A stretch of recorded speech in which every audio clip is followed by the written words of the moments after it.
नमस्कार। इस खास कार्यक्रम में आप सबका स्वागत है। भारत के चैंपियंस का ये कार्यक्रम है और ये कार्यक्रम हम लगातार आपके सामने ला रहे हैं। तो आज इस कार्यक्रम में बहुत खास दिन है क्योंकि आज का दिन मनु भाकर और सरबजोत सिंह के लिए बेहद खास रहने वाला है। ये दोनों आज 10 मीटर एयर पिस्टल के मिश्रित टीम इवेंट में कांस्य पदक के लिए उतरेंगे। तो आज के इस कार्यक्रम में हम इन दोनों पर बात करेंगे, साथ ही साथ देखेंगे कि पेरिस ओलंपिक में और क्या कुछ खास चल रहा है। तो आइए शुरुआत करते हैं अपने इस खास कार्यक्रम भारत के चैंपियंस की।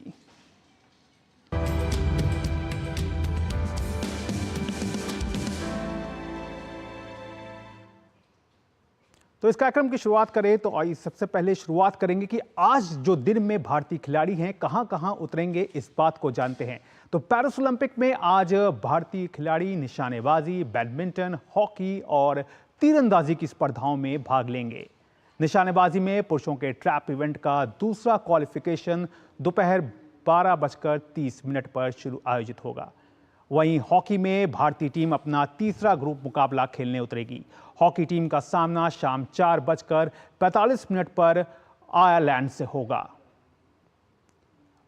वहीं बात करें तीरंदाजी की, तो तीरंदाजी में आज से व्यक्तिगत के मुकाबले जो हैं वो शुरू होंगे, जहां पर देखना होगा कि भारतीय तीरंदाज जो हैं वो क्या कुछ कर पाते हैं। महिला वर्ग में अंकिता भगत का सामना पोलैंड की तीरंदाज से होगा। वहीं बात करें भजन कौर का, तो उनका सामना इंडोनेशिया की साइफा नूरा फिका कमाल से होगा। हालांकि टीम इवेंट में निराशा मिली है, लेकिन आज से व्यक्तिगत के मुकाबले शुरू होंगे। व्यक्तिगत पुरुष वर्ग में धीरज बोमदेवरा का सामना चेक गणराज्य के एडम ली से होगा। वहीं बैडमिंटन में पदक के लिए सात्विक साईराज और चिराग शेट्टी की जोड़ी पुरुष युगल में अपना जो है अब क्वार्टर फाइनल में ये जोड़ी पहुंच गई है। तो क्वार्टर फाइनल मुकाबला खेलने ये जोड़ी जो है अब जल्द ही दिखाई देगी। वहीं महिला युगल में अश्विनी पोनप्पा और तनिषा क्रास्टो की जोड़ी का जो है वो सामना होगा। मुक्केबाजी में 51 किलोग्राम भार वर्ग में अमित पंघाल का सामना जाम्बिया के पैट्रिक चिन्यम्बा से होगा। मुक्केबाजी में ही 57 किलोग्राम भार वर्ग में जैस्मिन का सामना राउंड ऑफ 32 में फिलीपींस की नेस्टी पैट्सियो से होगा। प्रीति पवार का सामना अंतिम 16 के मुकाबले में कोलंबिया की येनी मार्सेला एरियस से होगा। वहीं ट्रैप इवेंट के दूसरे क्वालिफिकेशन में पृथ्वीराज टोनीमन लेंगे हिस्सा। तो जाहिर तौर पर एक बड़ा दिन है और कहीं ना कहीं जो सबसे बड़ी बात है वो ये है कि आज मनु भाकर और सरबजोत सिंह की जोड़ी जो है वो 10 मीटर एयर पिस्टल मिश्रित टीम के इवेंट में कांस्य पदक के मुकाबले के लिए उतरेगी।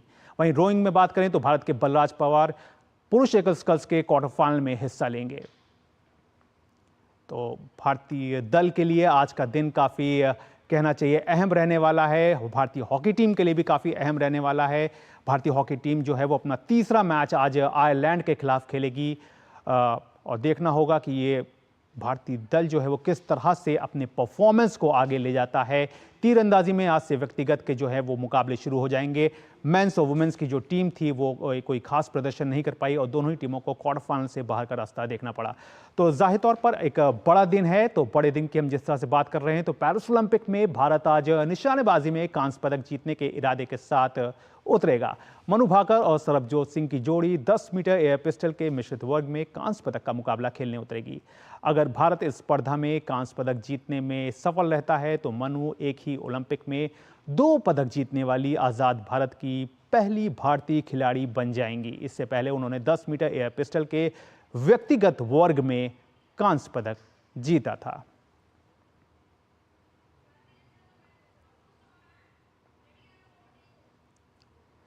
तो वाकई एक बड़ा दिन है और मनु भाकर और सरबजोत सिंह की जोड़ी 10 metre air pistol mix team event में कांस्य पदक के लिए संघर्ष करेगी। तो आइए देखते हैं और जानते हैं इस रिपोर्ट के जरिए कि मनु भाकर और सरबजोत सिंह की क्या क्या उपलब्धियां रही हैं। भारतीय महिला निशानेबाज मनु भाकर ओलंपिक में इतिहास तो रच चुकी हैं, लेकिन अब उनकी नजर डबल धमाल की है। दरअसल मनु और सरबजोत सिंह की जोड़ी 10 metre air pistol mixed event में कांस्य पदक के लिए रेंज पर उतरेगी। मनु भाकर की बात करें तो अगर मनु 30 जुलाई को ब्रॉन्ज मेडल जीतती हैं, तो वो एक ही ओलंपिक में 2 पदक जीतने वाली आजाद भारत की पहली भारतीय खिलाड़ी बन जाएंगी। मनु और सरबजोत की जोड़ी दोनों ने क्वालिफिकेशन राउंड में 20 परफेक्ट शॉट्स लगाए और कुल 580 अंक हासिल करके मेडल मैच में एंट्री ली। मनु की बात करें तो इस निशानेबाज ने 14 साल की छोटी सी उम्र में निशानेबाजी में कदम रखा। मनु के करियर की सबसे बड़ी कामयाबी 16 साल की उम्र में आई, जब इस खिलाड़ी ने 2018 कॉमनवेल्थ गेम्स में स्वर्ण पदक जीता। वहीं 2022 एशियन गेम्स में भी मनु पदक जीतने में सफल रही। जबकि बात अगर सरबजोत सिंह की करें तो इस निशानेबाज ने 2019 की जूनियर विश्व चैंपियनशिप में स्वर्ण पदक हासिल किया। निश्चित रूप से इन दोनों खिलाड़ियों के लिए ये पल बड़ा रहने वाला है। ऐसे में मनु और सरबजोत दोनों के लिए सबसे जरूरी पहलू मानसिक स्तर पर खुद को मजबूत रखना होगा। वैसे मनु और सरबजोत दोनों को ही टॉप स्कीम का फायदा मिला है।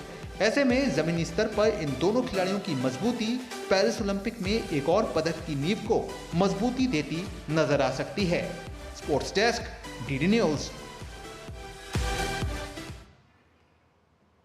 तो वाकई एक और पदक की नींव को मजबूती दे सकती है। और हमारे साथ पेरिस से जुड़े हैं हमारे संवाददाता मुकेश शुक्ला तमाम ओलंपिक की अपडेट को लेकर के। तो मुकेश, आज के दिन की बात करें तो मनु भाकर एक बार फिर से मुकाबले में होंगी। वो आज सरबजोत के साथ ब्रॉन्ज मेडल का मुकाबला खेलेंगी। एक बार फिर कहीं ना कहीं दारोमदार होगा मनु के कंधों पर, क्या कहेंगे आप?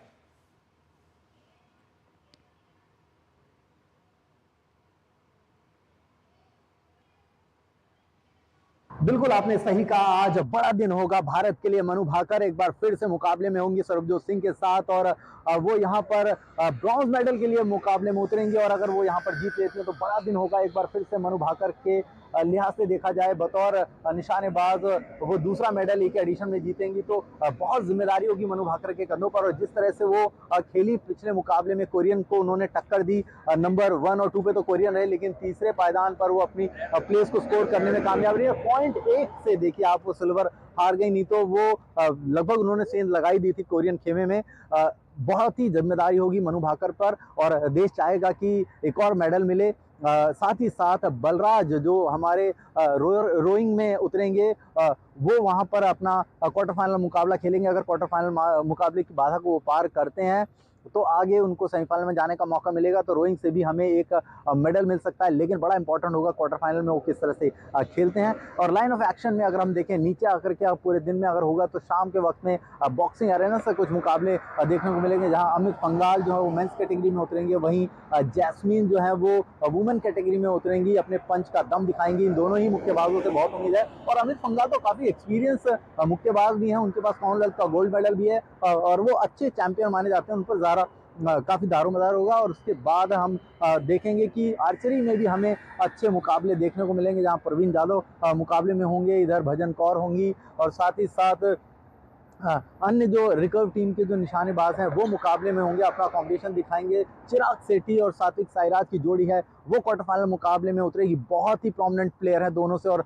बहुत ही उम्मीदें हैं इनसे भी कि ये इस बार मेडल लेकर के आएंगे, क्योंकि ये दोनों जोड़ी पिछले अगर देखें तो पिछले कई वर्षों से शानदार पेयर बन करके निकल करके आई हैं और इन्होंने बड़े बड़े सूरमाओं को हराया। तो यहाँ से भारत उम्मीद कर रहा है कि इनके बैडमिंटन से एक हमें पदक देखने को मिलेगा। और इसी तरह लाइट ऑफ एक्शन में काफी कुछ पूरे दिन रहेगा। हॉकी में आयरलैंड के साथ भारतीय टीम मुकाबले में उतरेगी। एक मुकाबला जीत चुकी है, एक ड्रॉ कराया अर्जेंटीना के साथ, तो आयरलैंड के साथ कैसा ये मुकाबला होगा इस पर भी निगाहें होंगी। तो आज का पूरा दिन काफी एक्साइटमेंट भरा होने वाला है, जहां पर मनु भाकर के लिए पदक की उम्मीद होगी। तो जो कुछ खिलाड़ी हैं वो क्वार्टर फाइनल की बाधा को पार करके अपना मेडल सिक्योर करने के लिए पहुंचेंगे।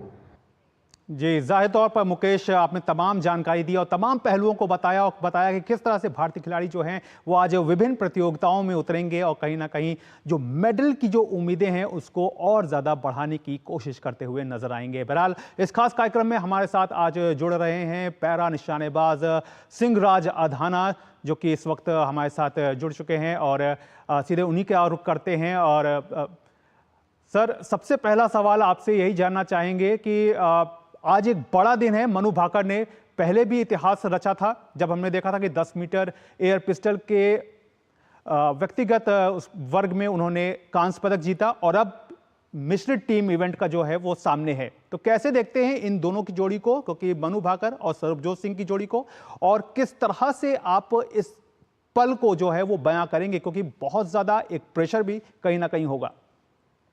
बिल्कुल, आपने ठीक कहा। मनु भाकर को मैं पहले और पूरे हिंदुस्तान को मनु भाकर की जीत का शुभकामना देता हूँ। और पूरा भारत को और मुझे खासकर बहुत उम्मीद है मनु भाकर से कि जो इस इवेंट में जो आज दोनों पार्टिसिपेट कर रहे हैं सर्वोज्योत के साथ, वो एक बहुत हमारी बेहतरीन टीम के साथ तालमेल है। और मनु को जो प्रेशराइज जो खेलने का अनुभव है,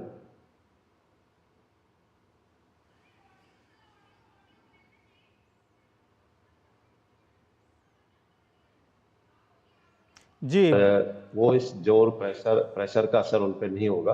और सर्वजोत भी हमारा बहुत ही अनुभवी खिलाड़ी है और मुझे उम्मीद है कि ये टीम अपना मेडल जरूर रिपीट करेगी। जी बिल्कुल, उम्मीद पे ही कहीं ना कहीं सारा हिंदुस्तान जो है वो आज यही उम्मीद कर रहा है कि वो इस उम्मीद पर जो है वो खरी उतरे। लेकिन आपसे अगर जानना चाहें सिंहराज जी की, जब इस तरह के मुकाबले होते हैं तो एक जब पार्टनर के साथ आप खेल रहे होते हैं तो किस तरह की केमिस्ट्री जो की ज़रूरत होती है आपस में, क्योंकि तालमेल का होना बहुत ज़्यादा ज़रूरी होता है, क्योंकि एक शॉट भी अगर किसी से भी गलत गया तो वो रिजल्ट पर जो है वो अफेक्ट करता है। क्या कहेंगे इस पे? बिल्कुल, टीम में जो एक पिस्टल का इवेंट है, टीम इवेंट, उसमें दोनों खिलाड़ियों को एक एक शॉट अपना चलाना होता है और दोनों शॉटों को चलाने के बाद जो टोटल जो स्कोरिंग होता है वो दूसरे टीम से आपस में बराबरी का जो मुकाबला होता है वो देखा जाता है कि कितना डेसिमल पॉइंट से आगे पीछे नंबर है। उसके हिसाब से उनका जो दावेदार है मेडल पर वो आसानी से हो जाता है।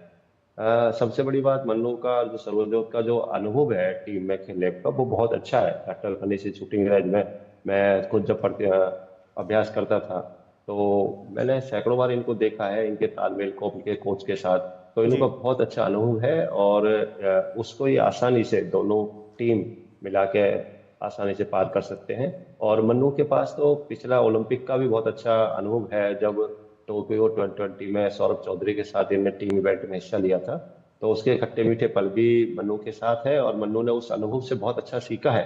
इसी बदौलत हिंदुस्तान की आज पहली महिला हमारी मनु भाकर बनी है जिन्होंने अपना मेडल लेके एक हिंदुस्तान में एक इतिहास रचा है।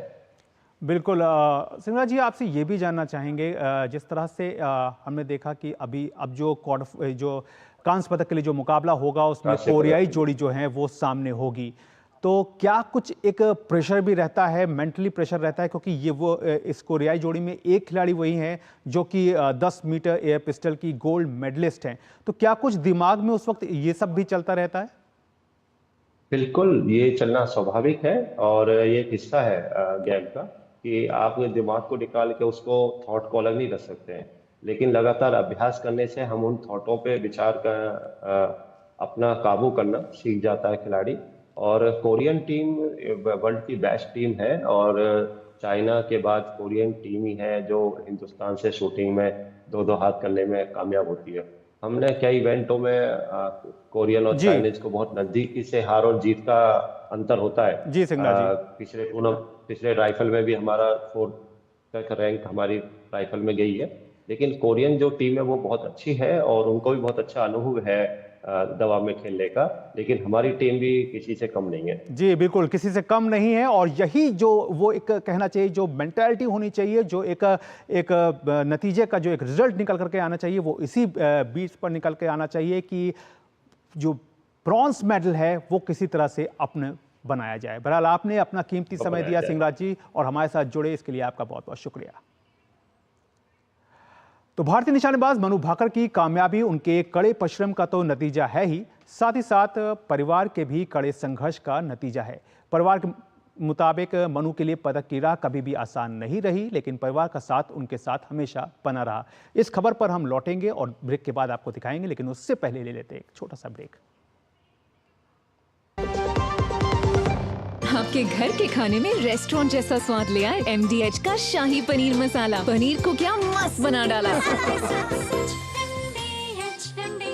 बात जब पीढ़ियों के लिए बनने वाले घर की हो तो जिम्मेदारी बड़ी हो जाती है। गैलेंट समझता है ये जिम्मेदारी। अब डबल एम रिब्स के साथ गैलेंट एडवांस TMT रीबार, निर्माण का real hero. Come on boys, let's go practice. अरे रुक यार, मेरे बैंक अकाउंट में गलत एंट्री का प्रॉब्लम हो गया है। अरे तो बैंक को कंप्लेन करना। बैंक को लिखे 1 महीना हो गया है, बट वो गूगली पे गूगली डाले जा रहे हैं। तो RBI के लोकपाल को इन्फॉर्म करो। रुक, मैं समझाता हूँ। जैसे क्रिकेट में थर्ड अंपायर, वैसे ही RBI का ओम्बुड्समैन। RBI कहता है अगर बैंक आपकी कंप्लेंट को 1 महीने में नहीं सुलझाता तो आप RBI के कंप्लेंट मैनेजमेंट सिस्टम पर ऑनलाइन कंप्लेंट कर सकते हैं। ये RBI का आसान तरीका है आपकी कंप्लेंट सुलझाने का, और वो भी फ्री। RBI कहता है जानकार बनिए, सतर्क रहिए। बढ़िया है, क्यों है? प्राकृतिक हल्दी, मिर्ची, धनिया। नहीं, मिर्ची, धनिया, हल्दी, MDH।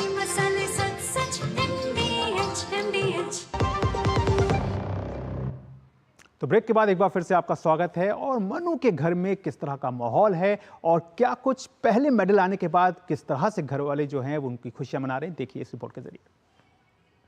आंखों में खुशी और घर में हर तरफ बधाइयों का तांता। ये नजारा है फरीदाबाद स्थित मनु भाकर के घर का। मनु ने पेरिस ओलंपिक में 10 मीटर एयर पिस्टल में कांस्य जीता, तो वहीं उनके घर पर इस जीत का एक अलग ही रंग दिखा। मनु के घर पर उनके माता पिता से मिलने वालों का तांता लग गया। जो भी मिला उसके चेहरे पर मुस्कान और जुबां पर सिर्फ और सिर्फ बधाई के शब्द थे। मनु के पिता रामकिशन भाकर के मुताबिक मनु की ये कामयाबी परिवार के कड़े संघर्ष और मनु की तपस्या का नतीजा है। दिक्कत होती है कि जब जॉब पे मैं हूँ तो उसको इतनी ये वाली दिक्कतें बहुत होती थी कि ट्रांसपोर्टेशन की, कभी मम्मी के साथ जाना पड़ता है, कभी यहाँ पे जाना पड़ता है, टूर्नामेंट तो टाइम बे टाइम ऐसे होते रहते हैं। तो वो एक बहुत बड़ा चैलेंज था उनके लिए अपने आप में अरेंज करना। तो उसने बहुत छोटी उम्र में ही गाड़ी चलानी सीखी कि पापा कई बार ड्राइवर आता है, कभी नहीं आता है, मैचेज लेट हो जाते हैं। तो एक तो वो उसका चैलेंज था सबसे बड़ा, ट्रांसपोर्टेशन वाला।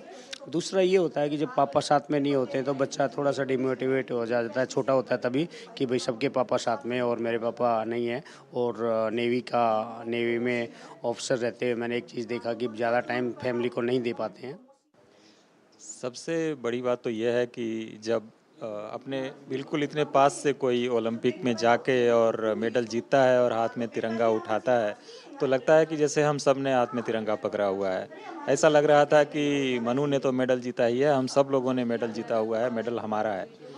तो ये बहुत बड़ी जीत है और इस ओलंपिक में इंडिया का ये पहला मेडल है।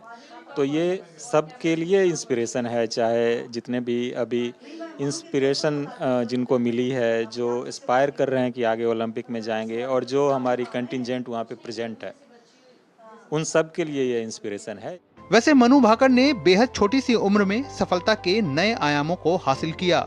उन्होंने 16 साल की उम्र में कॉमनवेल्थ का गोल्ड मेडल भी हासिल किया था। वाकई मनु भाकर की जो उपलब्धि है वो अपने आप में उनकी सफलता की कहानी को बयां करती है, और यही उपलब्धि जो है वो कहीं ना कहीं दिखाती है कि किस तरह से उन्होंने खुद को आगे बढ़ाया। तमाम उनकी ट्रॉफियां, ये देखिए कि किस तरह से उन्होंने तमाम जो ट्रॉफियां उनके द्वारा अर्जित की गई वो दिखा रही हैं कि मनु भाकर का जो एक कहना चाहिए जो कंसंट्रेशन है, वो अपने खेल के प्रति जो समर्पण है वो कितना ज़्यादा रहा।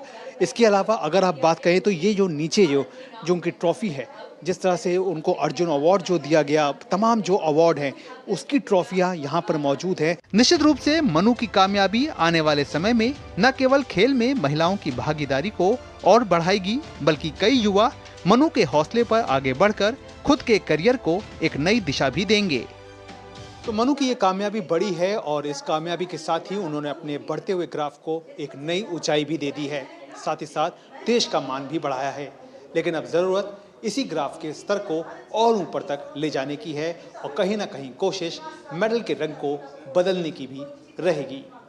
कैमरामैन संजीव के साथ मैं गौरव कुमार, DD न्यूज़, फरीदाबाद, हरियाणा।